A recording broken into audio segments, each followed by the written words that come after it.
はい、じゃあ今日はこの男の子の折り紙デラックスで折り紙を作ってみたいと思います。じゃあ5歳の子供に作ってもらいます。今日作るのはぴょん動物です。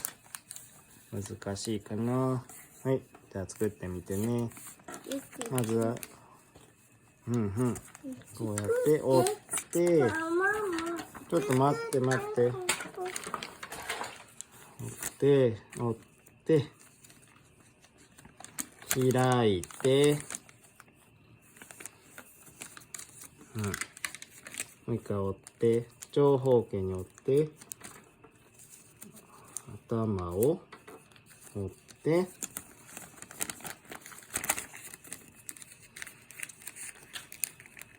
そこにお尻をそこまで頭まで折るんですね。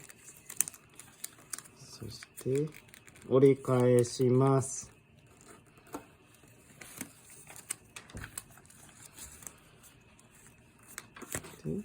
そこで折って、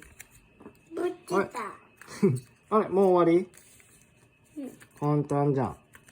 ぴょん動物、ぴょんぴょん。カエルさんですか？